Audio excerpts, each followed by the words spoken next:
ఇప్పుడు medical college విషయానికి వస్తే అసలు మెడికల్ కాలేజ్ 17 మెడికల్ కాలేజ్ వస్తే ఎంత కట్టించారు? మెడికల్ కాలేజ్ మీదనే వివాదం జరుగుతున్న పరిస్థితి. మీరు ఇంత కట్టించామంటే మేము ఇంత కట్టించామని చెప్పేసి గవర్నమెంట్ హాస్పిటల్స్, గవర్నమెంట్ కాలేజెస్ని ఎంకరేజ్ చేస్తారు. ఎందుకు గవర్నమెంట్ కాలేజీని ఎంకరేజ్ చేస్తారు? గవర్నమెంట్ కాలేజీలు ఎంకరేజ్ చేయటం ఎందుకంటే ప్రైవేట్ కాలేజీలు అయితే డబ్బు దోచుకుంటారు, డొనేషన్లు అయ్యేది వ్యవస్థగా. సో డబ్బు ఉన్నవాడు కోటీశ్వరుల పిల్లలే చదవగలరు. కానీ గవర్నమెంట్ కాలేజ్ అయితే ఈ డొనేషన్లు ఈ గొడవలు ఉండవు, మెరిట్ని బట్టి వస్తూ ఉంటాయి. సో సామాన్య పిల్లడు కూడా, ఒక రిక్షావాడి కొడుకు కూడా బాగా చదివి మంచి మార్కులు తెస్తే వాడు మెడికల్ సీట్ వస్తుంది. అందుకని అలాంటి సిస్టమ్ కోసం గవర్నమెంట్ కాలేజీలు ఏ స్టేట్ అయినా ఎంకరేజ్ చేస్తారు. మనం ఎందుకు అన్ని స్టేట్లు లేవు, కొన్ని స్టేట్లు ఎందుకు ఉన్నాయి, కొన్ని స్టేట్లు ఆ డబ్బు ఇన్వెస్ట్ చేయడానికి గవర్నమెంట్ నిరాకరించడం. ఇక్కడ జగన్ ఇన్వెస్ట్ చేశాడు 17 కాలేజీలు, 7 కాలేజీలు రన్నింగ్లో ఉన్నాయి, ఆల్రెడీ క్లాసెస్ జరుగుతున్నాయి. ఇంకో 3 కాలేజీలు రేపు ఓపెన్ అయినాయి మొన్న కూడా. సో అన్నిటికీ బిల్డింగ్ కట్టేశారు, కడుతున్నారు. నువ్వు వస్తే ఏం చేయాలి? కొత్త ప్రభుత్వం వస్తే వాటిని ఫినిష్ చేయాలి తొందరగా టకటకని పూర్తి చేసేసి పిల్లలకందరికీ మెడికల్ సీట్లు సామాన్యుడికి కూడా అందుబాటులో ఉండేదని చేయాలి. దాన్ని ప్రైవేట్ పరం చేస్తారంటారేంటి? ప్రైవేట్ పరం కాదు అంట. దానితో పీపీపీ అంటే ఏంటి? పబ్లిక్ ప్రైవేట్ కదా, ప్రైవేట్ అనే పదం ఉంది, ప్రైవేట్ కాదు అని అంటారు అని చెప్తారు. వీళ్ళంతా ఏంటంటే ఏమీ తెలియదు. చంద్రబాబు ఏదో అన్నాడు అని అంటారు. చంద్రబాబు ఏమో స్థలాలు కేటాయిస్తే అయిపోతుంది. స్థలాలు కేటాయించు కళ్ళు కనపట్లేదా? ప్రజలకు కనపడుతుంది. స్థలాలు కేటాయించడం ఏంటి?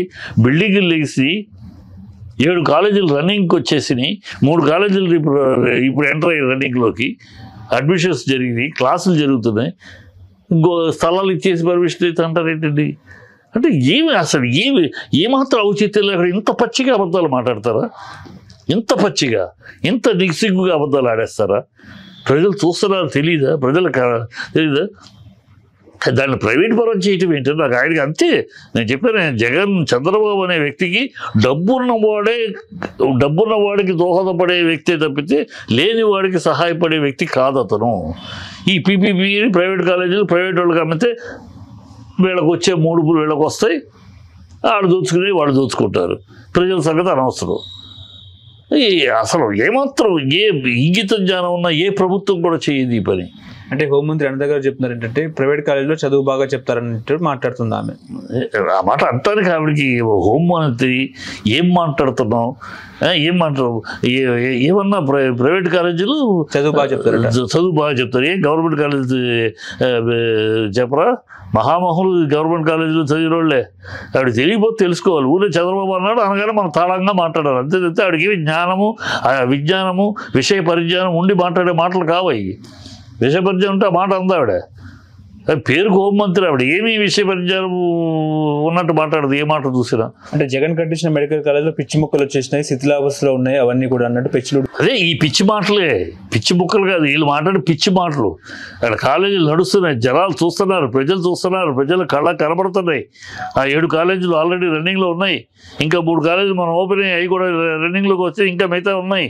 ప్రజలు చూస్తున్నారు. మీరు పిచ్చివాగుడు పిచ్చి మొక్కలను పిచ్చివాగుడు అయితే ప్రజలు పిచ్చివాడు కాదు కదా. అది కళ్ళ అప్పగించి చూసి మాట్లాడాలి.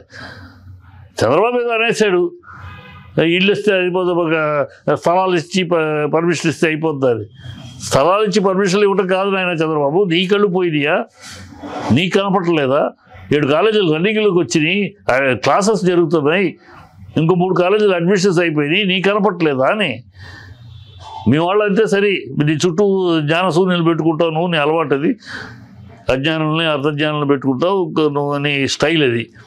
తను మించి ఎవరో జ్ఞాని ఉండకూడతారు పక్కన అనేది ఆయన స్టైల్ నడుపుకున్నాను. మరి నీకైనా తెలియాలి కదా కరెక్ట్గా.